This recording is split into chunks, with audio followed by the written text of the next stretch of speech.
Good evening friends, स्वागत है आपका आपके प्लेटफॉर्म RWS सिविल सर्विसेज पर। और मैं तैयार हूं NCERT सार बैच की क्लास। आज मंगलवार की क्लास है जो शाम को 6 बजे होती है। बाकी दिन यह सुबह 8 बजे होती है, यानी कल की क्लास सुबह 8 बजे ही होनी है और मंडे टू सैटरडे लेकर के चलते हैं। ध्यान रखिएगा, जो भी बच्चे जुड़ रहे हैं तो उनको मैं इन्फॉर्म करना चाहूँगा कि इस सप्ताह आपके लिए सैटरडे को टेस्ट रखते हैं ऑब्जेक्टिव टाइप का। जो ऑब्जेक्टिव टेस्ट होना है इस सप्ताह को रख लेते हैं। कई सप्ताह हो गया है, कम से कम 2-3, जबकि टेस्ट हमने नहीं लिया है मध्यकालीन भारत का। तो मध्यकालीन भारत में जहाँ से हमने प्रारंभ किया था और जहाँ तक मान लो कि ये चैप्टर आपका पूरा हो जाएगा 1-2 दिन में, तो इस चैप्टर तक को साथ रखेंगे। यानी यहाँ से प्रश्न पूछे जाएंगे यहाँ तक, यानी जहाँ तक ये चैप्टर चल रहा है। आज तो मंगलवार ही है, बुधवार और गुरुवार तक ये चैप्टर आपका समाप्त हो जाएगा, तो वहीं तक आपके प्रश्न रहेंगे। उसके बाद फिर मैं नहीं पूछाऊंगा नेक्स्ट चैप्टर से। तो आप लोग तैयार रहिएगा। सैटरडे को मैं 20 क्वेश्चन का लगभग सेट आपके लिए बना करके लाता हूँ, क्योंकि अब थोड़ा ऑब्जेक्टिव टाइप के क्वेश्चन का दबाव घटा है। आज भी मैंने एक क्वेश्चन आपसे शेयर किया था टेलीग्राम चैनल पर। आशा करता हूँ कि आपने सही जवाब दिया होगा। एक बार मैं चैट देखूंगा, फिर क्लास की शुरुआत करूंगा। जल्दी से सभी बच्चे जुड़ेंगे। वेरी गुड इवनिंग सभी बच्चों का। चलिए, मोहम्मद तालिब, हाँ सही है मंदाकिनी। चलिए बहुत बढ़िया है, क्वेश्चन सही होना चाहिए। वैसे एक फैक्चुअल इन्फॉर्मेशन वाला जो प्रश्न होता है उसमें गलत होने की गुंजाइश रहती है। तबीयत काफ़ी अच्छी है, आज तो मैं सुबह से ठीक फील कर रहा हूँ शिवांगी। कभी कभी डिसऑर्डर हो जाता है तो क्या कहा जा सकता है। सलाह, अच्छा सलाह मांगे हैं कुछ तो मैं देख लूँगा, कोई दिक्कत नहीं है। मैं एक बार फ्री हो जाता हूँ क्लास से। चूँकि यहाँ दिक्कत एक होती है कि हर प्रकार के क्लास को मैं नए नए टाइप से क्लास अभी आ रहे हैं। तो जो ट्रेडिशनल क्लास होती है, जैसे हिस्ट्री पढ़ा रहे हैं, ट्रेडिशनली पढ़ाए जा रहे हो, तो उसमें अधिक परेशानी नहीं होती है। लेकिन नए तरीके से क्लास को लाते हैं तो उसमें हर बार फिर नए टेम्परामेंट में आकर के और सॉल्व करना पड़ता है। जैसे मैं यहाँ पर एकदम से बेसिक पढ़ा रहा हूँ NCERT, जहाँ मुझे इजाज़त नहीं है या कि कोर्स इजाज़त नहीं देता है कि मैं बहुत कुछ बड़ी बड़ी बातें करूँ। लेकिन एडवांस लेवल पर जा करके आप देखेंगे सुपर 60 वाले में मैं सब कुछ की बात कर रहा होऊंगा और वहाँ PDF के माध्यम से चलेगा। फिर ऑब्जेक्टिव टाइप के क्वेश्चन अलग बनते हैं। फिर आपके लिए ऑब्जेक्टिव टाइप के क्वेश्चन बनेंगे तो वैसे क्वेश्चन तो नहीं डाल देंगे ना, आपके लिए फिर नए बनाने होते हैं। आपको टेलीग्राम चैनल पर डालने होते हैं, तो उसके लिए मैं अलग से क्वेश्चन बनाता हूँ सेम टाइम में। कारण है कि वो PDF है उसके माध्यम से। और आज आपके लिए एक मैंने आर्टिकल शेयर किया है। वैसे तो मैं लगातार आर्टिकल शेयर करता रहता हूँ, आपके चैनल पर नहीं, फेसबुक वगैरह पर। डॉक्टर संजन कुमार के आप देखेंगे कि नाम से एक दैनिक समसामयिकी का पेज भी मैं बहुत लंबे से, मुझे लगता है 2010 या 12 से ही चल रहा होगा। तो कुछ आर्टिकल पढ़ने की आदत जरूर डालिए आप। वैसे तो आपको न्यूज़पेपर के थ्रू ही पढ़ना चाहिए, लेकिन कुछ महत्वपूर्ण मुद्दे हैं, जो ज्वलंत मुद्दे हैं, बर्निंग इशू है, उनके ऊपर हमें कुछ आर्टिकल पढ़ने चाहिए। तो आज मैंने एक आर्टिकल लैटरल एंट्री पर दिया हुआ है। अब बहुत कुछ हो सकता है समझ में नहीं आए, लेकिन फिर भी आप पढ़ने की कोशिश करिएगा। कोई ना कोई इवेंट आएगा तो उसके साथ फिर आपको समझने में सहूलियत हो जाएगी। तो पढ़ाई में आप कोताही मत करिएगा। कुछ बच्चे कह रहे थे कि बहुत अधिक पढ़ रहे हैं। अरे बहुत अधिक UPPCS या इसके लिए नहीं पढ़ रहे हैं, आप बहुत कम पढ़ रहे हैं। पढ़ना तो अभी और भी है, और पढ़ना बहुत अधिक नहीं है बल्कि समझना बहुत अधिक। पढ़ने से अधिक महत्वपूर्ण है समझना, और समझने की कोई सीमा तो है नहीं कि कितने दूर तक हम समझ पाएँ और कहाँ तक हमारी सोच जाके डेवलप हो गई। जितना अधिक आप सीख पाएंगे उतना ही आसान होता चला जाएगा एग्ज़ाम। तो बहुत अधिक हम नहीं कह सकते हैं कि बहुत अधिक पढ़ रहे हैं। हाँ, मिनिमम जो रिक्वायरमेंट है उसको मेरे विचार से आंसर राइटिंग कैसे करें, तो जैसे किया जा रहा है वैसा ही करिए। जैसे किया जा रहा है ना, वैसे ही कराइए। जैसे आप NCERT सार बैच में हैं तो NCERT में जो छोटे छोटे क्वेश्चन लिखने के लिए दिए जाते हैं उसको लिख करके आप भेजते रहिए।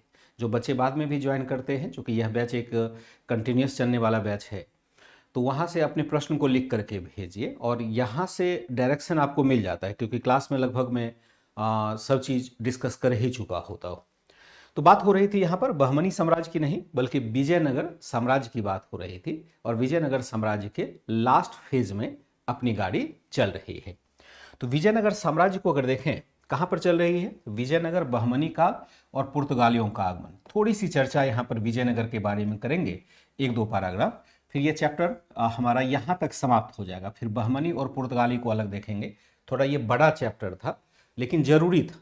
कभी कभी लगता था कि शायद छोड़ दूँ, आपके काम का होगा या नहीं होगा, निकाल पाऊंगा या मैटर आप यहाँ से क्रमबद्धता से पढ़ पाएंगे या नहीं पढ़ पाएंगे, लेकिन मैंने उसको सार रूप में आपको दे दिया है। इससे अधिक पढ़ने की जरूरत नहीं। हाँ, अगर प्रश्न निकालना चाहें तो यहाँ से भी एडवांस लेवल के प्रश्न निकल जा रहे हैं, मुझे कोई दिक्कत नहीं लग रही है। ये चैप्टर आपका एक दो दिन में समाप्त हो जाएगा, फिर हम लोग इस चैप्टर में आएंगे, देखते हैं इस चैप्टर में क्या है। आप कंटिन्यूस पढ़ाई करते रहिएगा ताकि आपको किसी प्रकार की परेशानी ना हो। तो ले लेंगे विजयनगर को ही फिर से ले लेते हैं क्योंकि ये थोड़ा लंबा चल रहा है। तो विजयनगर ले लेते हैं, विजयनगर को ही फिर से ले लेते हैं, लेकिन इसका सब हेडिंग बदल जाएगा। पहले हम लोगों ने कृष्णदेव राय को देखा था, अब थोड़ा सा कृष्णदेव राय के बाद के काल को देखेंगे और जो कुछ प्रशासनिक विकास हुए हैं विजयनगर के अधीन उसे देखने की कोशिश करेंगे। एक से दो पैराग्राफ में ये पार्ट खत्म हो जाएगा, फिर हम लोग बहमनी वाले भाग में एंट्री कर जाएंगे। तो आशा करता हूं कि आपने अभी तक जो पढ़ा होगा उसको समझ लिया होगा, दिक्कत नहीं रही होगी। ठीक है, फिर हम क्या देखते हैं कि यहां पर आज 2 घंटे की क्लास नहीं लेंगे मोहम्मद तालिब, 1 ही घंटे की क्लास लेते हैं क्योंकि मुझे भी फिर दूसरे क्लास में जाना होता है। यहां देखेंगे कि राजत्व संबंधी नियम क्या थे। राजत्व संबंधी नियम क्या थे विजयनगर के शासकों के। राजत्व संबंधी यानी राजा कैसे शासन करेगा उसके संदर्भ में क्या निर्णय थे। तो राजा क्या हो जाएगा, राजा सर्वोच्च अधिकारी हो जाएगा, सर्वोच्च हो जाएगा सभी का, यानी जितने भी प्रशासन है सबके प्रमुख राजा हो जाएंगे। अब तो कभी भी आप पॉलिटी पढ़ें या कुछ भी पढ़ें, इतना तो हमें पता चल गया कि लोकतंत्र में राजा कैसा होता है, जिसको प्रधानमंत्री या राष्ट्रपति कहते हैं कहीं कहीं, और राजतंत्र में राजा कैसा होता है ये तो हमें क्रिस्टल क्लियर हो ही गया होगा। चाहे कोई भी बच्चा हो, अब सुनते ही कह देगा कि राजा तो सभी अधिकारियों का स्वामी होता है, यानी उसके कार्य में सपोर्ट देने के लिए, सलाह देने के लिए मंत्रिपरिषद होता है, लेकिन उसका डिसाइडिंग रोल नहीं होता है। जैसे अभी हम देखते हैं कि कार्यपालिका, न्यायपालिका और विधायिका है, लेकिन पहले ऐसा है नहीं। पहले राजा ही जो कहा, राजा ने जो कहा वही निर्णय उसके लिए सर्वोपरि हो जाता है। तो राजा क्या है, सर्वोच्च है। राजा को क्या कहा जाता था, एक लाइन अलग से लिख देते हैं, राजा को राय कहा जाता था, राय कहा जाता था। जैसे हम देखते हैं कृष्णदेव राय, सबके टाइटल अलग होते हैं। राजा को, राजा की सहायता के लिए मंत्रिपरिषद, या ऐसे लिख सकते हैं मंत्रिपरिषद का समूह था, परिषद का समूह था, या मंत्रियों का समूह लिख सकते हैं। मंत्रिपरिषद के समूह पर थोड़ा सा विवाद हो जाएगा। मंत्रियों का समूह होता था, मंत्रियों का समूह हुआ करता था, यानी राजा को सहायता देने के लिए मंत्रियों का एक समूह देखते हैं। अब देखिए यहां पर समूह जो है, एक शब्द कभी कभी आप इतिहास में सुनेंगे आगे, एक शब्द मैं यहां पर लिख देता हूं, वह शब्द होगा जैसे अष्टदिग्गज। क्या होगा, अष्टदिग्गज शब्द का प्रयोग होता है। कहां पर के लिए, विजयनगर के लिए। विजयनगर के संदर्भ में एक शब्द सुनते हैं अष्टदिग्गज। अष्ट मतलब क्या होता है, 8 होता है, 8, और दिग्गज मतलब जो बड़े होते हैं, बड़ा दिग्गज मतलब प्रभावी होता है या प्रसिद्ध होता है।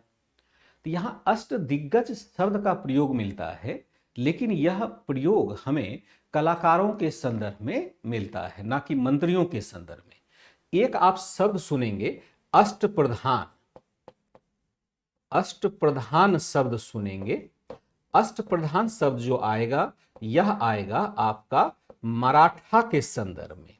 यह जो मराठा के संदर्भ में है, यह है आपका मंत्रिपरिषद। नहीं समझेंगे तो एक बार बताइएगा।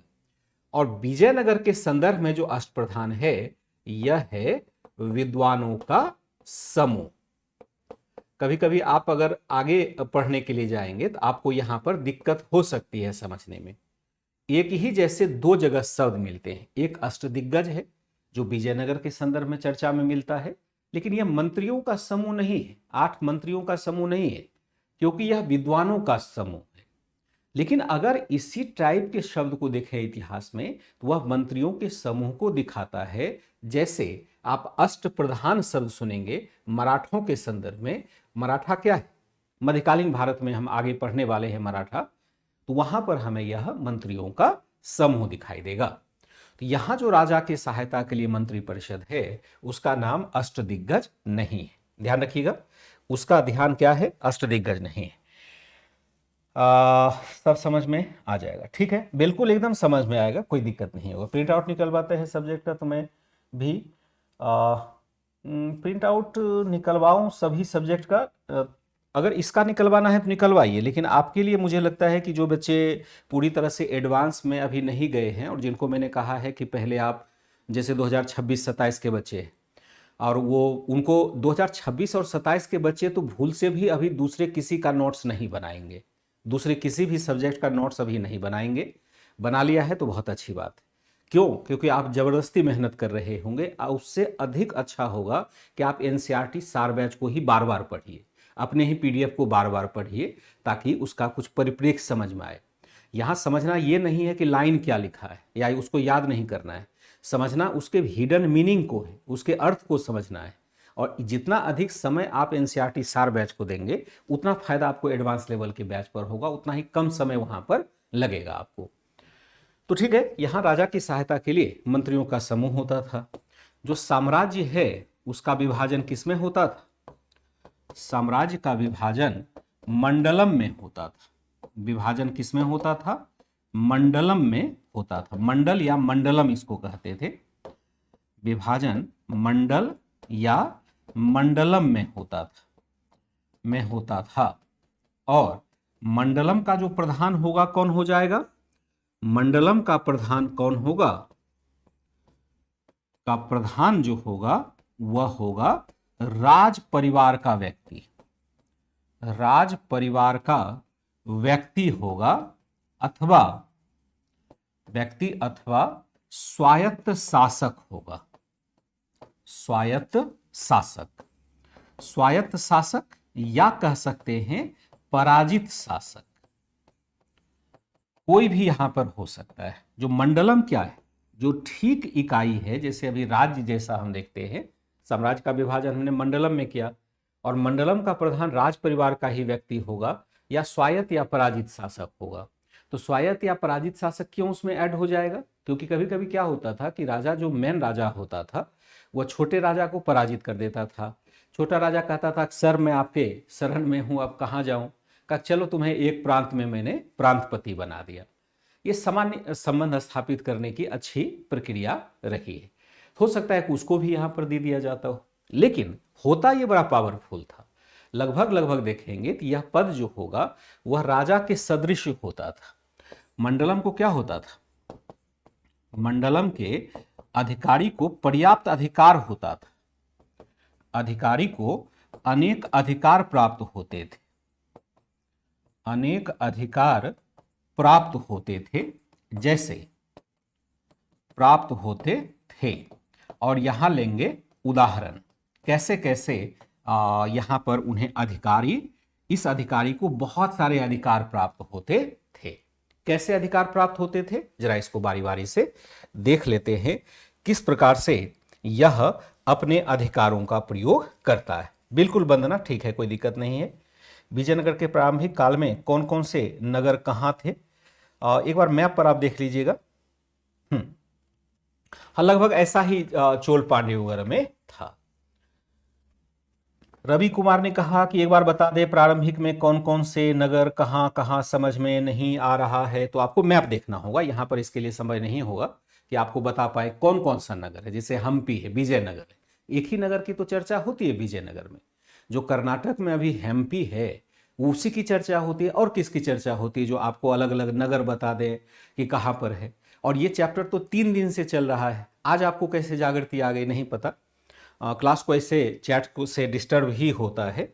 थोड़ा सा आप खुद भी प्रयास करेंगे, टीचर संभव नहीं होगा सब चीज़ को प्रयास करना। आप देखिए ये मैप मैंने आपको शेयर किया हुआ है कल वाले में भी, तो एक बार क्या मैप पर खुद से नज़र नहीं लगाएंगे, जो लाइव क्लास को रोक करके इसको बताया जाए, खुद से देखेंगे, वैसे भी डालेंगे मैप पर डालेंगे कि विजयनगर के, तो वैसे भी निकल करके आ जाएगा। आपको मैंने कहा है कि आप एटलस भी लेकर के रखेंगे, क्योंकि सारी बातें तो क्लास में नहीं बताई जा सकती है ना, फिर तो क्लास आगे बढ़ेगा ही नहीं। तो ये विजयनगर है, और ख़ास करके यहाँ पर जैसे मैसूर है, कांची है, तंजावुर है, मदुरई है, हेलेबीड है। यही हेलेबीड में ही हम क्या देखते हैं, इसको हम विजयनगर कहते हैं।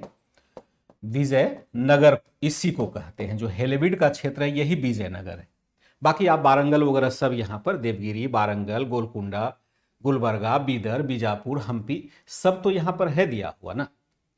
हेलेबीड यहाँ है और हम्पी यहाँ पर दिया हुआ है, ध्यान रखिएगा।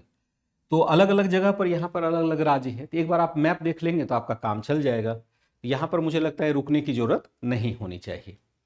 तो मंडलम के अधिकारी को बहुत सारे अधिकार प्राप्त होते थे। जैसे मंडलम को देखेंगे तो खास करके इसे अपने सिक्के जारी करने का अधिकार होता था। जैसे अपने सिक्के जारी करने का अधिकार होता था, जारी करने का अधिकार था। लेकिन ये सिक्के कैसे होंगे, छोटे मूल्य के सिक्के होंगे, छोटे मूल्य के सिक्के होंगे, यानी छोटा क्वाइंस जारी करने का अधिकार होगा। बड़ी व्यापारिक मुद्रा ये जारी नहीं कर पाएगा। जो प्रांतीय शासक है अपने नाम से क्वाइंस को जारी कर सकता है। दूसरा है, अगर देखा जाए तो यहां पर नए या पुराने कर माफी का अधिकार प्राप्त था। कर माफी का अधिकार प्राप्त था। चाहे तो यह कर को माफ कर सकता है, यह भी, या चाहे नया कर हो चाहे पुराना कर हो, या चाहे तो माफ कर सकता है। दायित्व क्या था, इसे केंद्र को राजस्व तथा सेना की सहायता देनी होती थी। सेना की सहायता देनी होती थी। ऐसा नहीं है कि आपको फ्री में ये सारी सुविधा मिल रही है। इसका प्रांत पति का कोई निश्चित कार्यकाल नहीं होता था, कोई निश्चित कार्यकाल नहीं होता था। यानी राजा के प्रसाद पर्यंत इसको कहेंगे, राजा के आशीर्वाद पर्यंत ही यह रह पाएगा। राजा के आशीर्वाद पर्यंत ही यह अपने सत्ता को भोग पाएगा। राजा जब चाहे इसको हटा सकता है।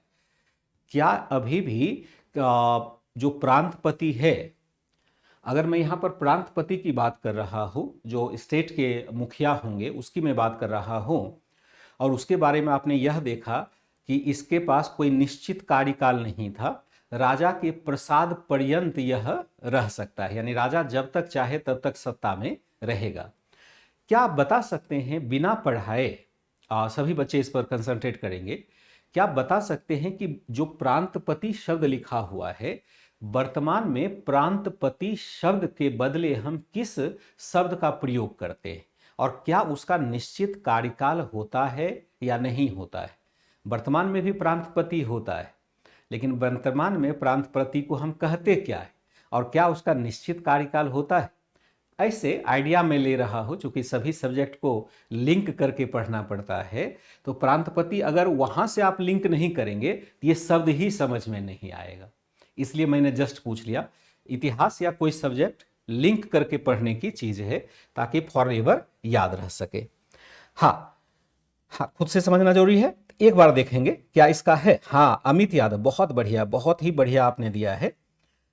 इसलिए मैंने क्या किया, इंटरलिंक करने की कोशिश की, ताकि आप खुद भी तो समझ पाए, क्योंकि जो लाइन लिखा हुआ है उसका अर्थ जब समझेंगे ही नहीं तो केवल लिखने मात्र से तो याद नहीं रहेगा, फिर भूल जाएंगे। और जब समझ करके पढ़ने की कोशिश करेंगे, आप देखिएगा कभी भूलने की जरूरत आपको नहीं पड़ेगी, कभी नहीं भूलेंगे। जैसे अमित यादव का देखता हूं मैं, सही है नहीं, सुमित यादव राज्यपाल नहीं होगा, राष्ट्रपति कैसे होगा, चेयरमैन नहीं होगा, राज्यपाल नहीं होगा। हाँ, सुहानी का ठीक है, गोरक्षनाथ पांडे राज्यपाल नहीं होगा ना। हाँ, चीफ मिनिस्टर होगा, मनीषा बिल्कुल आपने सही कहा। यह क्या है, सीएम होता है, जिसको हम अभी मुख्यमंत्री कहते हैं, तो वह अभी मुख्यमंत्री कहलाता है और उसका निश्चित कार्यकाल होता है 5 वर्षों का। आप समझ पाए कैसे लिंक करते हैं, जो बातें पढ़ी जा रही है उसको कैसे इंप्लीमेंट करते हैं। पॉलिटी नहीं पढ़ रहे, लेकिन समझ हमारी वहीं से जाकर के इसकी विकसित हो रही है। नहीं तो देखिए, कुछ बच्चों ने कहा राज्यपाल, किसी ने राष्ट्रपति कह दिया, तो ये समझ हमारी अब जाकर के स्थापित हो जाएगी। इसीलिए तो ऐसे सवाल पूछ लेते हैं, ताकि आपको फैक्ट्स स्थापित होने में मदद मिल पाए। आशा करता हूं कि अब आप क्लियर समझ पाए होंगे, दिक्कत नहीं होगी। ठीक है। नहीं, हाँ, राज्यपाल बना रहता है लेकिन मुख्यमंत्री हो जाएगा निर्भय सिंह। निर्भय सिंह केंद्र स्तर पर होगा तो वह प्रधानमंत्री है, लेकिन बात तो प्रांत की हो रही है, प्रोविंस की हो रही है, स्टेट की हो रही है। यहां पर देखेंगे, इसके अतिरिक्त अनेक स्वायत्त क्षेत्र भी होते थे। इसके अतिरिक्त अनेक क्या देखते हैं, अनेक स्वायत्त क्षेत्र भी होते थे, क्षेत्र भी होते थे, जिसको क्या कहा जाता था, जो नायकों के अधीन होते थे, नायकों के अधीन होते थे तथा इन नायकों को भी पर्याप्त स्वायत्तता मिली रहती थी। इन नायकों को भी पर्याप्त स्वायत्तता मिली होती थी, पर्याप्त स्वायत्तता मिली होती थी। ये भी स्वतंत्र होते थे। प्रांतपति तो है ही, लेकिन कुछ विशेष स्वायत्त क्षेत्र भी है जो नायक के व्यवस्था के समझ में आता है। हाँ, प्रांत से समझ गए।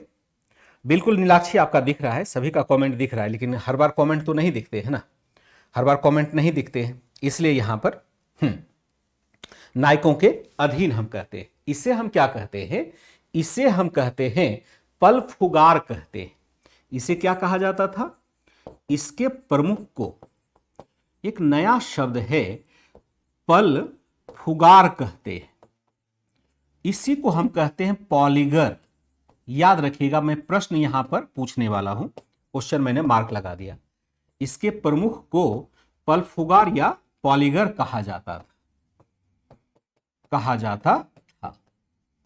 ठीक है, ये नाम आपको याद रखना होगा, पॉलीगर या पलफुगार। पलफुगार तो बिल्कुल नया है और ऐसे शब्द को लेकर के आपके एडवांस लेवल पर भी क्वेश्चन बन सकते हैं। पलफुगार या पॉलीगर कहा जाता था। एक तरह से हम क्या देखते हैं कि यह एक प्रकार की विशेष व्यवस्था थी। आगे चलकर के हम क्या देखते हैं, आगे चलकर नायक व्यवस्था वंशानुगत व्यवस्था में तब्दील हो गया। आगे चलकर नायक व्यवस्था वंशानुगत व्यवस्था में परिवर्तित हो गया, व्यवस्था में परिवर्तित हो गया। यानी ये लोग इतने अधिकारी हो गए, परिवर्तित हो गया, ये इतने प्रभावी हो गए कि इन्होंने क्या कर लिया, अपनी खुद की व्यवस्था स्थापित कर ली। और वंशानुगत, पहले क्या था, राजा के प्रसाद पर्यंत होता था, और अब आगे चल करके धीरे धीरे देखते हैं कि कुछ व्यवस्था में ये लोग अब वंशानुगत हो जाते हैं। यानी यहां के बाद आपको हटाना, यानी उसको हटाना थोड़ा सा आपके लिए मुश्किल हो जाएगा। ठीक है, इसके बाद देखते हैं जो प्रशासनिक विभाजन होगा वह किस प्रकार से होता है। अगर प्रशासनिक विभाजन देखा जाए तो छोटे से विभाजन को देख लेते हैं, और वह हो जाएगा आपका, एक प्रश्न के रूप में यह आ जाएगा, ध्यान रखिएगा। एक हो जाएगा आपका साम्राज्य, इसके आगे जो हम देखते हैं यह हो जाएगा आपका प्रांत। प्रांत को हम क्या कहते हैं, मंडलम कहते हैं। प्रांत को हम क्या कहते हैं, मंडलम कहते हैं, अभी हमने देखा। इसके आगे की जो व्यवस्था होगी उसको हम कहते हैं नाडु।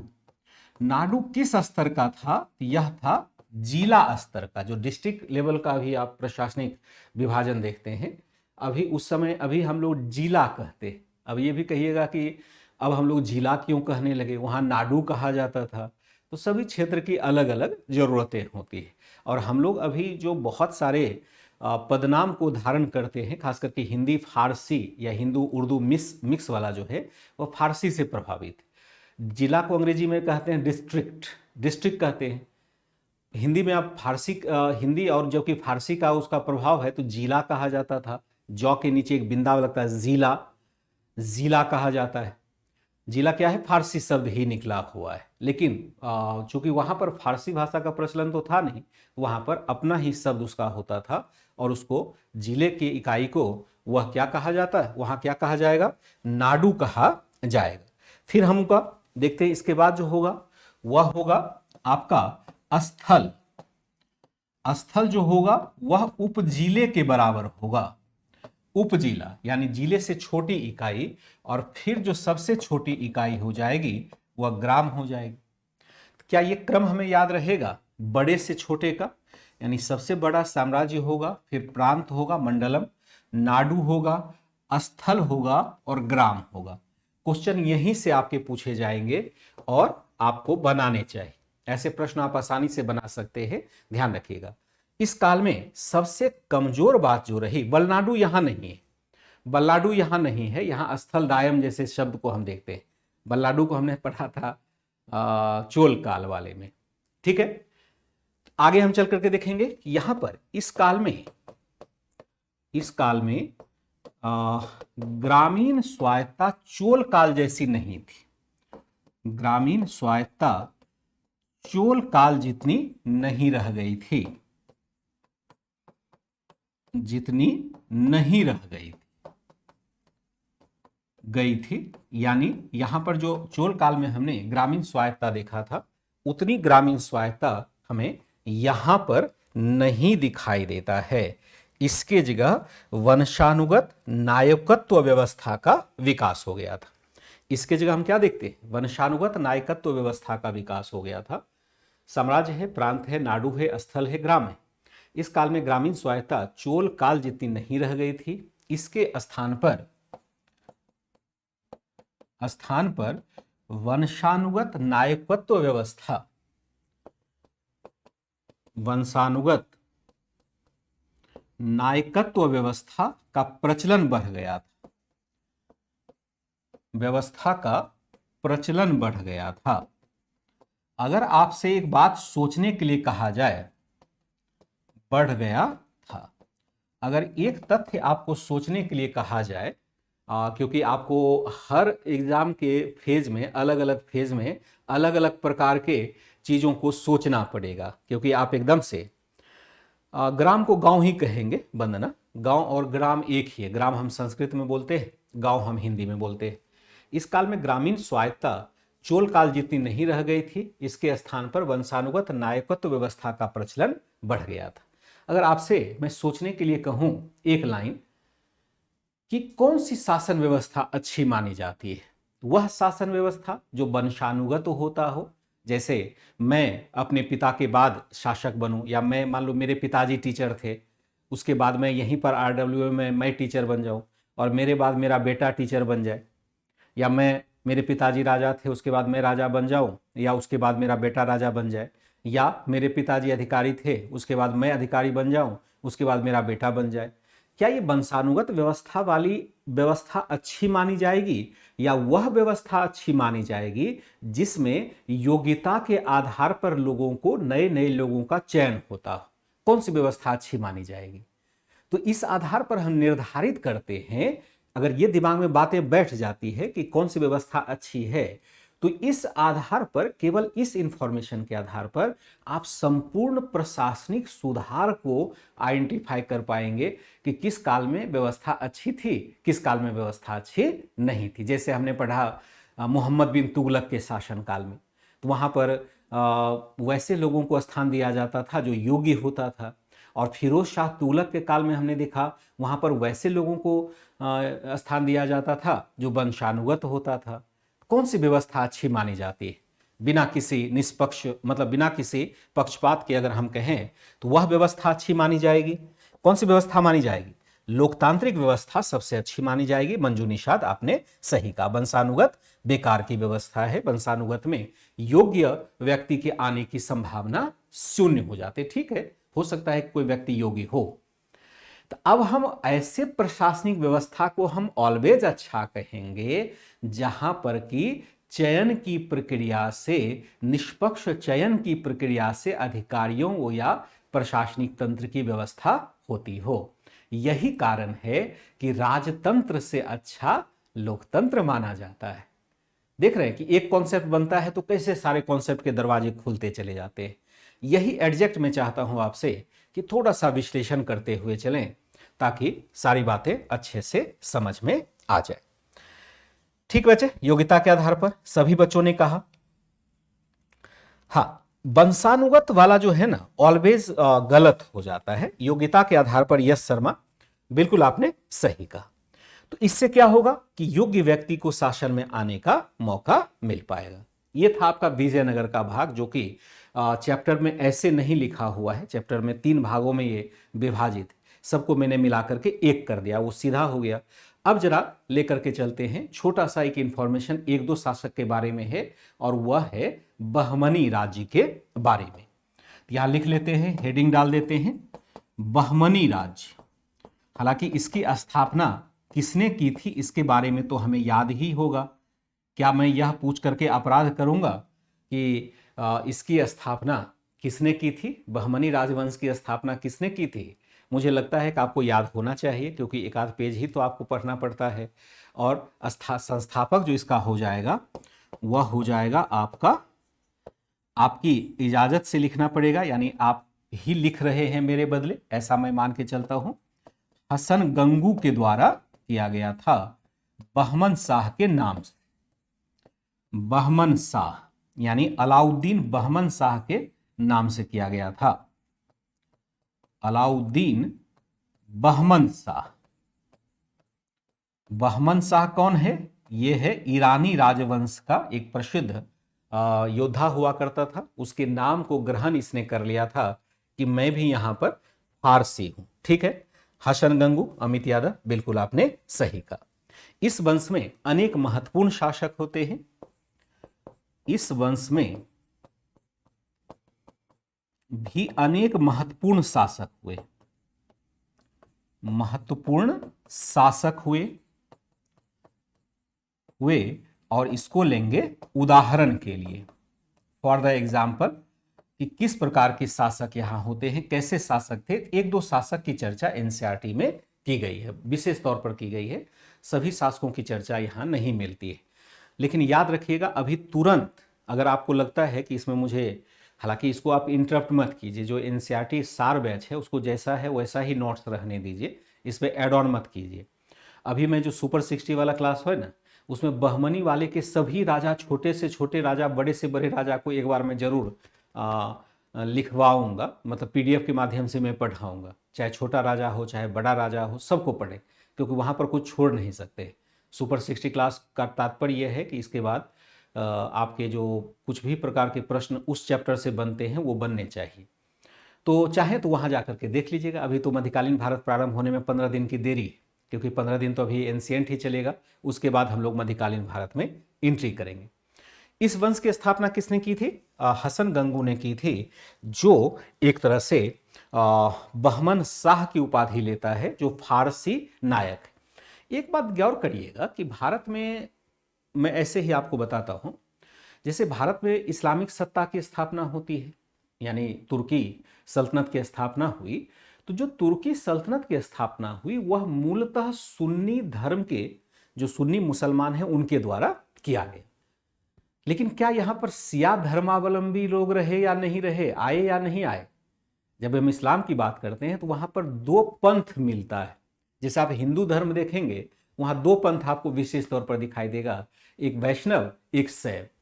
हम लोग तो कुछ है ही नहीं, पता है कि जो हम लोग जनरली, जो आप लोग हैं, हम लोग हैं, वो किसी पंथ में खास विश्वास नहीं करते, मतलब कोई अड़ंगा वाली बात नहीं है।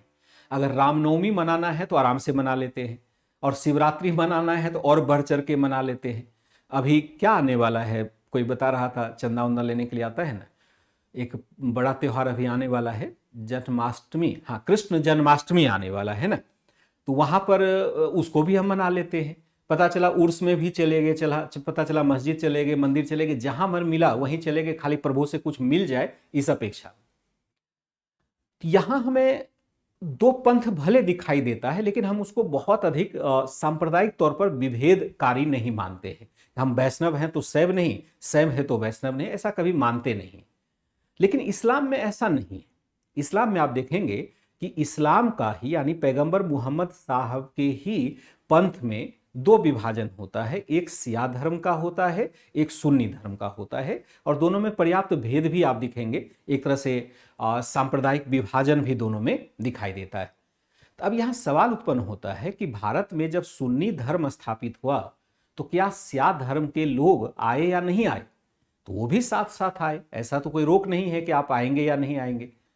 आए तो उन्होंने कुछ नए राज्य की भी स्थापना की, और एक राज्य आपका यह भी है, जो बहमनी राज्य देखते हैं, असल में वह शिया धर्मावलंबी थे। जो हसन गंगू की हम बात करते हैं, वह शिया धर्मावलंबी था।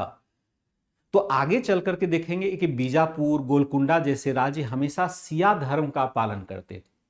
मुसलमान मतलब इस्लाम का ही शिया धर्म है। तो शिया धर्मावलंबी जो शासक होगा, उसकी निष्ठा किसमें होगी पता है? उसकी निष्ठा ईरान के लोगों में होगी, ईरान के शासन व्यवस्था में होगी, क्योंकि शिया धर्म का सबसे बड़ा केंद्र अभी भी विश्व में ईरान ही है, अभी भी। और सुन्नी धर्म का सबसे बड़ा केंद्र कहां है? ऑब्वियस है कि मक्का मदीना यानी सऊदी अरब है। यानी सुन्नी मुसलमानों का सबसे बड़ा मुखिया जो होगा वह सऊदी अरब है। शिया मुसलमानों का सबसे बड़ा मुखिया कौन होगा? ईरान होगा। इसलिए कभी कभी आप देखिएगा कि तकनीकी रूप से अगर आप करंट अफेयर्स में रुचि रखते होंगे तो ईरान और सऊदी अरब में पटरी नहीं खाती है, क्योंकि दोनों अपने आप को मुसलमानों का श्रेष्ठ प्रतिनिधि बताना चाहता है, जबकि वो शिया धर्म का तो खैर निसंदेह है, बहुत दिनों से है। यहां पर भी देखेंगे हसन गंगू को ये फारसी परंपरा में विश्वास करता हुआ दिखाई देगा। तो यहां हमने क्या देखा? हसन गंगू है, और यहां पर भी हम क्या देखते हैं कि बहुत सारे यहां पर शासक होते हैं। एक शासक का उदाहरण लें। यह एक शासक है जिसकी चर्चा यहां पर विशेष रूप से की गई है, और वह है आपका फिरोज शाह बहमनी।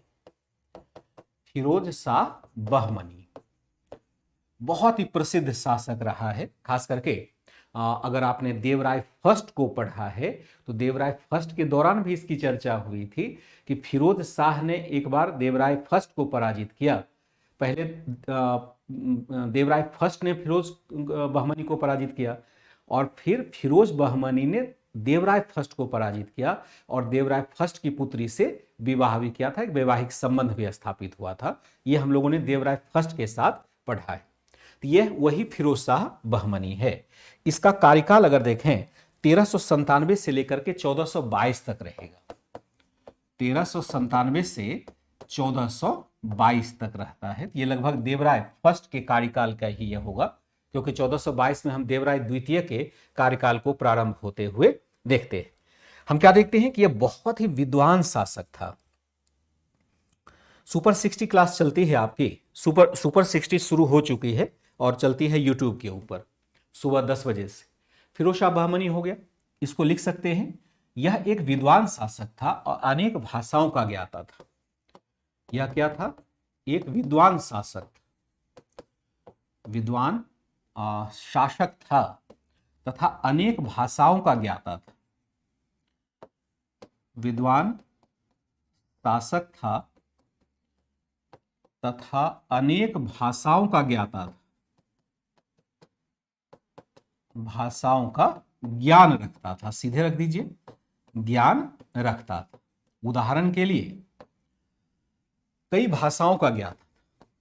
उदाहरण यहां पर लेंगे, जैसे हम देखते हैं यह फारसी तो जानेगा ही जानेगा, फारसी में तो कोई दिक्कत ही नहीं है। यह क्या जानेगा? फारसी जानेगा, अरबी जानेगा। जैसे फारसी तो यह जानेगा ही जानेगा, अरबी भाषा भी जानता था, फिर यह तुर्की भाषा भी जानता था, मराठी भाषा भी जानता था। यानी बहुत सारे भाषाओं पर इसकी बड़ी गहरी पकड़ हुआ करती थी। खास करके फिर और भी देखेंगे, जैसे मराठी है, तेलुगु है, तेलुगु, कन्नड़ आदि, कन्नड़ आदि। और यहां तो मैं नहीं लिखाऊंगा क्योंकि वो फैक्ट्स बहुत उपयोगी नहीं है। माना जाता है कि इसने बहुत सारे विवाह किए हुए थे, जो बड़े बड़े, चूंकि युद्ध भी होता था, अन्य सांस्कृतिक संबंध भी होते थे, तो सांस्कृतिक संबंधों के साथ वैवाहिक संबंध भी होते थे। इनकी बहुत सारी पत्नियां थी, जो यूनान से लेकर के, यानी तुर्की, यूनानी, सब पत्नी इनके पास थी, सभी मूल की पत्नियां इनके पास थी। और पता चलता है, जैसा कि साउथ के इतिहास में लिखा हुआ है, यह हर पत्नी से, यानी हर वाइफ से उसी की मातृभाषा में बात करता था। यानी मतलब उसकी ही भाषा में, जो पत्नी की भाषा थी, उसी भाषा में बात करता था। तो इसलिए नहीं सीखना है हमें कि अपनी पत्नी से, अलग अलग पत्नियों से अलग अलग भाषा में बात करें, इसलिए अलग भाषा नहीं सीखनी है। लेकिन इतिहासकारों ने दिलचस्प तरीके से यह तथ्य ऐड कर दिया है। वह अपने विद्वानों के साथ या पारिवारिक लाइफ में वह अलग अलग विद्वानों से बात, अलग अलग भाषा में बात करता था। यह क्या था? यह प्रख्यात ज्योतिषविद था, ज्योतिषविद था। यह प्रख्यात ज्योतिषविद था, ज्योतिषविद तथा खगोल शास्त्री था, ज्योतिषविद तथा खगोल शास्त्री था, या खगोल विद्या का जानकार, यह लिख सकते हैं, खगोल विद्या का जानकार। ज्योतिष भी जानता था, खगोल विद्या भी, इसमें खगोल विद्या में भी इसकी गहरी रुचि थी, गहरी रुचि थी। विद्वानों को यह प्रश्रय देता था। खास करके तर्कशास्त्र में इसकी बेहतर रुचि थी, जानकार था। तर्कशास्त्र, जिसको लॉजिक कहते हैं, तर्कशास्त्र में तथा सुलेख शास्त्र में इसकी गहरी रुचि थी। सुलेख शास्त्र में गहरी रुचि थी, गहरी रुचि थी। कुल मिला के ये कहा जाए, ये सब जो तथ्य दिया जा रहा है वो इसलिए दिया जा रहा है कि यह बताया जा सके यह कितना विद्वान था। इसने क्या किया? इसने अपने दरबार में विश्व के सभी हिस्से, विश्व के सभी क्षेत्र से आए विद्वानों को प्रश्रय दिया था, विद्वानों को आश्रय दिया था, ऐसा कर सकते हैं, आश्रय दिया था। विश्व के अलग अलग कोने से यहां पर विद्वान आते हैं, सबको यहां पर आश्रित होने का मौका लगा था।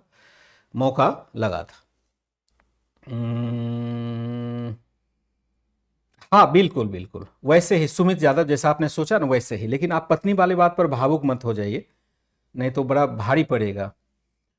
ठीक है, हमने क्या देखा कि यह एक तरह से बहुत विद्वान था। इसने क्या किया? इसने एक दौलतावाद, जिसको हम देवगिरी कहते हैं, दौलतावाद के निकट एक इसने खगोल शास्त्र के अध्ययन के लिए, खगोल शास्त्र के अध्ययन के लिए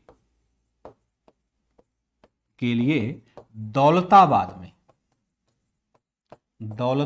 में इसने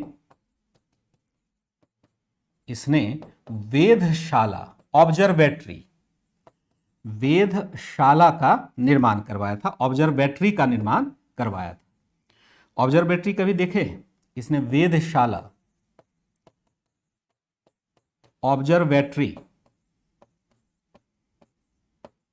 ऑब्जर्वेटरी का निर्माण करवाया था। कभी आप गए हैं क्या वहां पर? आप लोगों को स्कूल की तरफ से ले गया था। मैं बताता हूं कहां पर। क्या आपने प्लेनेटोरियम देखा है? प्लेनेटोरियम को हम कहते हैं कि आधुनिक खगोल शाला ही कहें, वेधशाला ही कहें। प्लेनेटोरियम कभी स्कूल की तरफ से विजिट वगैरह के लिए ले गया है? प्लेनेटोरियम में क्या होता है कि जब हम जाते हैं तो वहाँ पर मशीनों की सहायता से ब्रह्मांड के ग्रहों की वास्तविक गति दिखाई जाती है, वो कृत्रिम तरीके से नहीं, वास्तविक तरीके से, कि तारे कैसे चलते हैं, ग्रह कैसे चलते हैं, ग्रह का परिभ्रमण कैसे हो रहा होता है, आकाशगंगा कैसी होती है, रियल देखते हैं। लेकिन ये रियल वाला नहीं है। दौलताबाद में जो इसने बनवाया ऑब्जर्वेटरी, वह बनवाया कि खगोलिक गतिविधियों का अध्ययन करने के लिए, जिसको हम वर्तमान में जंतर मंतर कहते हैं। क्या नाम सुना है आपने इसका, जंतर मंतर का? जंतर मंतर तो वह मत समझना जो हम गले में पहनते हैं। एक जंतर मंतर ऑब्जर्वेटरी को भी कहा जाता है। उसमें क्या होता है कि इस प्रकार की हम संरचना बनाते हैं कि सूर्य की छाया के हिसाब से काल की गणना कर पाए, क्योंकि सूर्य की जो गति होती है उसका रिफ्लेक्शन अलग अलग समय पर अलग अलग होता है। पहले समय की गणना के लिए उसी का प्रयोग करते थे, कि अब तो हम घड़ी देख लेते हैं कि इतना टाइम हो गया, पहले तो ऐसा संभव नहीं था। तो सूर्य के छाया के आधार पर हम निर्णय लेते थे कि कहां तक सूर्य पहुंचा। 4 पहर हो गया, 2 पहर हो गया, जैसे कहते हैं 2 पहर हो गया, 12 बजे को कहते 2 पहर हो गया। इसका मतलब है कि पूरे दिन में 4 प्रहर होता है, प्रथम प्रहर, द्वितीय पहर, तृतीय पहर और चतुर्थ पहर। उसमें आप देखेंगे कि अब तो खैर लोगों को फुर्सत भी नहीं है देखने की, कि शुरुआत में जब घड़ी वगैरह लोगों के पास नहीं होता था तो सूर्य की छाया जो बिल्डिंग की बनती थी, घर की जो छाया बनती थी, उसको देख करके पता लोग कर लेते थे कि अब दोपहर खत्म होने वाला है या तीसरा पहर शाम शुरू होने वाला है, पहले पता कर लिया जाता था। तो वैसे ग्रामीण क्षेत्र में तो देख लेते थे, लेकिन यह चूंकि जानकार था तो इसने सूर्य की छाया के आधार पर ग्रहों की या समय की गणना करने के लिए वेधशाला का निर्माण करवाया आधुनिक दौलताबाद के पास, जिसको हम ऑब्जर्वेटरी कहते हैं। हाँ, जैसे दिल्ली में है जंतर मंतर, कई जगह है। हाँ, मोबाइल पर देखें ना, कभी आप देखेंगे बिल्कुल समझिए, तो देखेंगे कि आप ऑब्जर्वेटरी कभी देखने का मौका मिले तो उसको जरूर देखिएगा। ठीक है, इसने क्या किया, इसने प्रशासन में गैर इस्लामिक तत्वों को बढ़ावा दिया, गैर इस्लामिक लोगों की नियुक्ति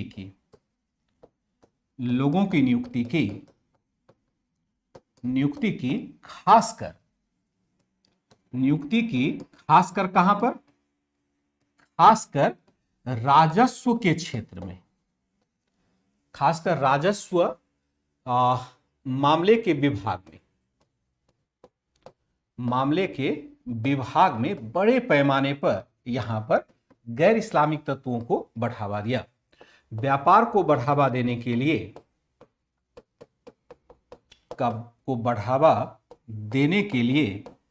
क्या किया इसने, के लिए अनेक बंदरगाह बनवाए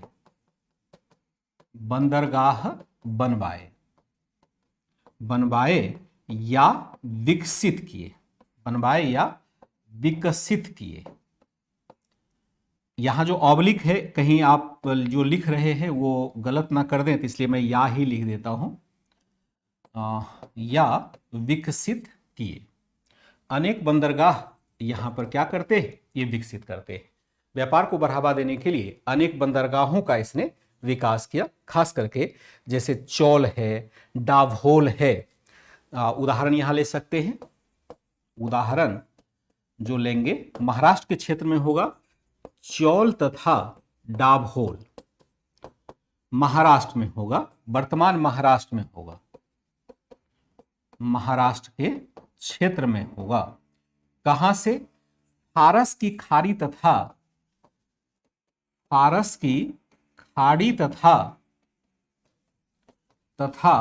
लाल सागर से होने वाले व्यापार को बढ़ावा देने के लिए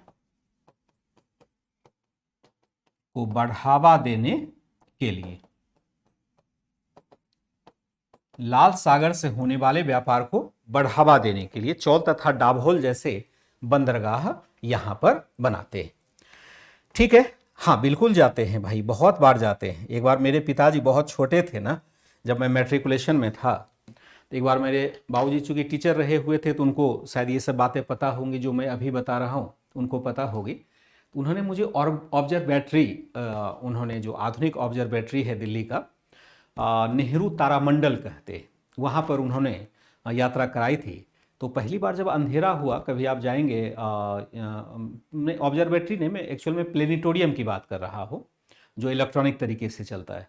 तो जैसे अंधेरा हुआ उसका जायंट मशीन बाहर निकलता है, तो एक बार तो मैं भी डर गया था। शुरुआत में तो उतनी जानकारी होती नहीं है, तो शुरुआत में तो मैं भी डर गया। एक बहुत बड़ा जायंट मशीन होता है जो पूरे यूनिवर्स को दिखाने के लिए, मतलब समझिए उसके पास इतना डाटा कलेक्शन होता है, वो दिन के समय आपको दिखा सकता है कि ब्रह्मांड में क्या क्या घटनाएं हो रही है, और उसके साथ फिर कहानियाँ भी सुनाई जाती। बहुत अच्छी चीज़ है, कभी आपको मौका मिले तो दिल्ली में भी है आपका नेहरू तारामंडल, उसको कहते हैं, नेहरू प्लेनेटोरियम है, और देश के अन्य हिस्से में तो होगा ही होगा।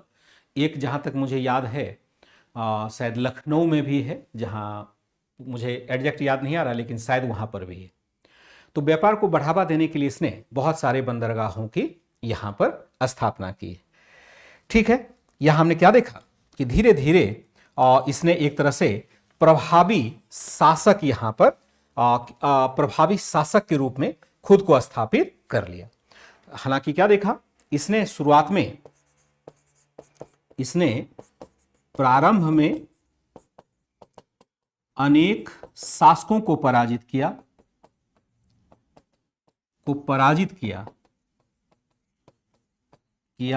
लेकिन देवराय फर्स्ट से पराजित होने के उपरांत इसकी स्थिति कमजोर हो गई। के उपरांत इसकी स्थिति क्या हो गई? इसकी स्थिति कमजोर हो गई, फलतः कमजोर हो गई, जिसके कारण इसे क्या करना पड़ा? जिसके कारण इसे अपने भाई अहमद शाह के पक्ष में सत्ता छोड़नी पड़ी। अहमद शाह के पक्ष में सत्ता छोड़नी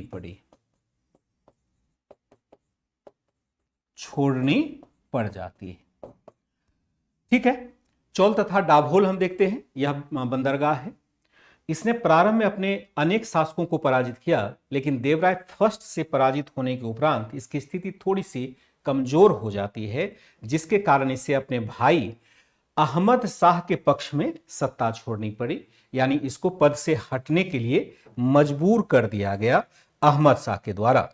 हाँ बिल्कुल है, और प्रयागराज में भी होगा सुमित यादव जी, मुझे गोरखपुर में भी है। एक बार देख लेंगे जाकर के, अगर नहीं देखा है तो देख लेंगे, और देख लिया है तब तो मजा कीजिए कि जो मैं कह रहा हूं उसको आप वर्चुअली देख पाएंगे। देखो, खुली आंखों से बहुत सारी चीजें हम आकलन करते हैं ना, तो उसका एक मजा अलग है। सीखने की प्रक्रिया कभी भी बंद नहीं हो सकती है। मैं रिटायर हो जाऊंगा तब भी पढ़ता रहूंगा, क्योंकि वो आदत विकसित हो गई है। तो पढ़ने की जो प्रक्रिया है किताबों के माध्यम से, उसको आप जरूर डेवलप कीजिए। ऑनलाइन एजुकेशन में जनरली यह शिक्षा नहीं मिल पाता है आपको। मैं पढ़ा रहा हूं और मैं कहूं कि मैं ही जो कह रहा हूं वही मान लो, उतना ही मान लो, इससे क्या होगा कि आपकी तैयारी अधूरी रह जाती है। तो थोड़ा सा किताब कॉपी खुद भी उठाएंगे, अपने से भी पढ़ेंगे, पेपर ही पढ़ लेंगे, या छोटे मोटे किताब हैं उसको ही पढ़ लेंगे। अभी आप पुराने ही किताब जो आपके घर में रखे हुए हैं उसी को रुचि लेकर के पढ़ने की शुरुआत कीजिए। देखिएगा, ज्ञान अपने आप बढ़ता चला जाता है। ज्ञान प्राप्ति के लिए किताबों से बढ़कर के कोई साधन नहीं, मैं भी नहीं। अगर आप खुद से किताब पढ़ सकते हैं तो किसी भी अन्य कोर्स की आपको आवश्यकता नहीं होती है। ठीक है, तो एक दूसरा शासक है, जल्दी से खत्म करेंगे क्योंकि समय भी खत्म हो जाता है। एक हो जाएगा आपका शासक अहमद शाह। अहमद शाह, ध्यान रखिएगा, एक ही नाम के कई शासक होते हैं, एक ही नाम के कई शासक हो सकते हैं अलग अलग क्षेत्र में। अहमद शाह प्रथम हो जाएगा। यह कौन है? यह है फिरोज का भाई यह क्या था? फिरोज का भाई था। यह एक आध्यात्मिक चरित्र का व्यक्ति था। यह भी क्या था? एक आध्यात्मिक चरित्र का व्यक्ति था, या ऐसे कह सकते हैं इसने इसने क्या कर दिया, इसने गुलबर्गा की विजय प्राप्त कर ली, गुलबर्गा की विजय की, तथा अपनी राजधानी का स्थानांतरण किया। इसने क्या कर लिया, गुलबर्गा की विजय कर ली तथा अपनी राजधानी को भी इसने क्या कर लिया, सॉरी गुलबर्गा नहीं, इसको कह सकते हैं वारंगल को पूरा जीत लिया। इसने वारंगल की विजय की, वारंगल की विजय की तथा अपनी राजधानी को गुलबर्गा से अभी आंध्र प्रदेश में गुलबर्गा होगा, गुलबर्गा से बीदर स्थानांतरित किया।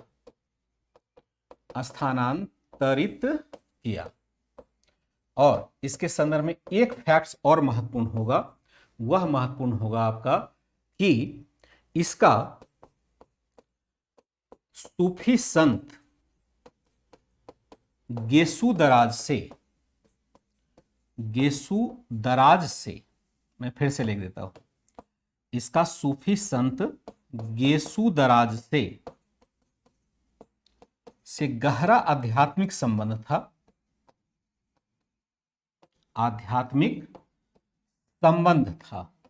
जिस कारण इसे क्या कहा जाता था, जिस कारण इसे वली मतलब उत्तराधिकारी होता है। सूफी संत का उत्तराधिकारी क्या कहा जाएगा, वली कहा जाएगा। मैं आगे सूफी वाले भाग में इसको पढ़ाने वाला हूं, जिसको हम क्या कहते हैं, इसको इसके कारण वली या संत भी कहा जाता है,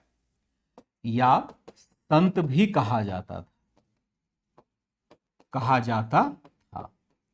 गेसु दराज कौन है, तो गेसु दराज जो है एक संत है। गेसु दराज कौन है, एक है चिश्ती सूफी संत,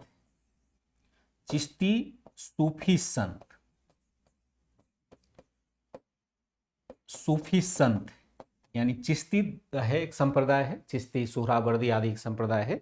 अभी हो सकता है कि आपको समझ में नहीं आए, तो चिश्ती नाम का एक संप्रदाय है, उस संप्रदाय का एक संत है, गेसु दराज उसका नाम है।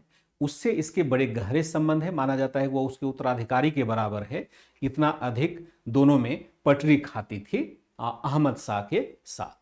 यानी अहमद शाह और सूफी संत गेसु दराज के बीच में बड़े गहरे आध्यात्मिक संबंध थे, इसलिए माना जाता है कभी कभी वो उसका उत्तराधिकारी था।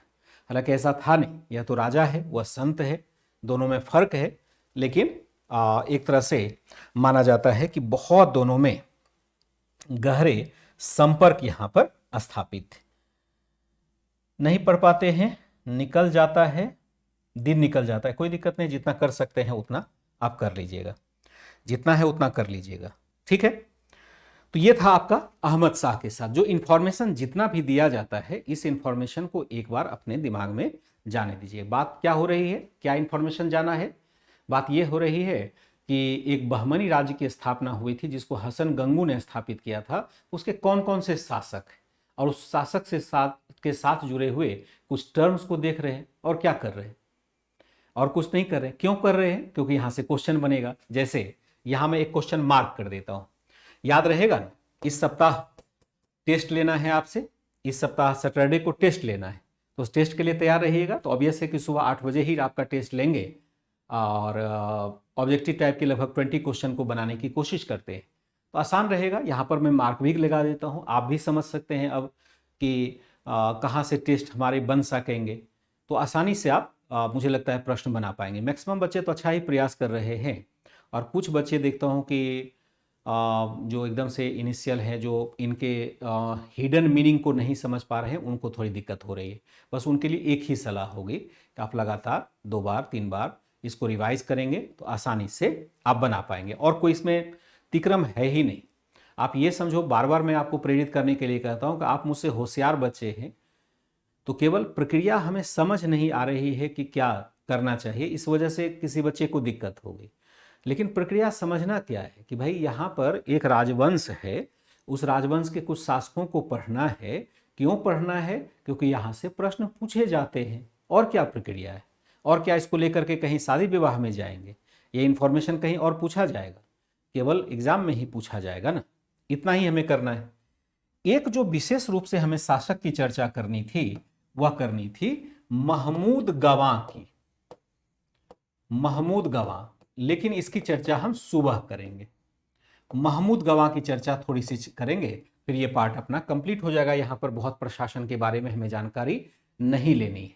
थोड़ी सी चर्चा पुर्तगालियों की करेंगे, काम ये चैप्टर पूरा हो जाएगा। अधिक पढ़ने की हमें आवश्यकता यहां नहीं है। ठीक है बच्चे, तो लिखेंगे यहां पर द इन, और सुबह की क्लास होगी। कल कितना दिन है? 21 है ना, 21 अगस्त है। सुबह 8 बजे ही क्लास होगी।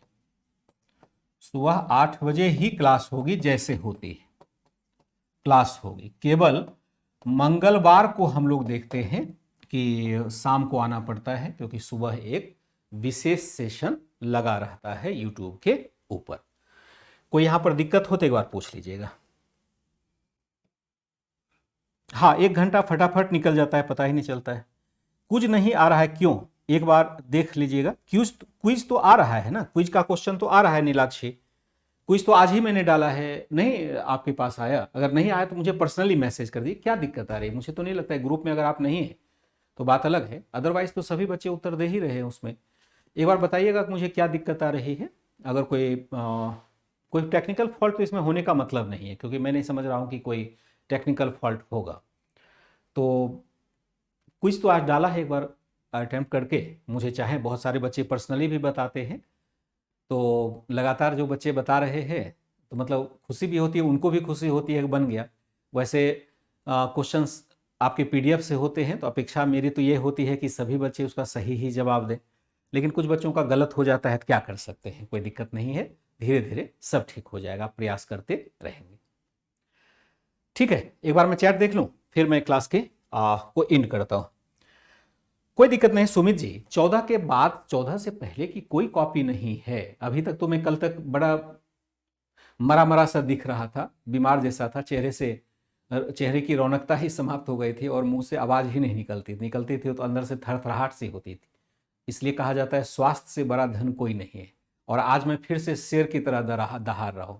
तो 2-3 दिन का पेंडेंसी है 14 से लेकर के, क्योंकि 13 तक तो मैंने चेक कर ही दिया था बीच में, 14 से लेकर के पेंडेंसी है 3-4 दिन की। लेकिन जब मैं बैठूंगा तो इकट्ठा सब खींच दूंगा और 3-4 दिन के अंदर सभी पेंडेंसी खत्म हो जाएगी। तो इसके लिए चिंता की जरूरत नहीं है, ना रिमाइंड देने की जरूरत है। मैं आराम से सबका कॉपी बारी बारी से चेक कर दूंगा। वो मेरा दायित्व है, ये मेरा कर्तव्य है, मेरा दायित्व है, आपका अधिकार भी है। ठीक है बच्चे, बाय एंड टेक केयर।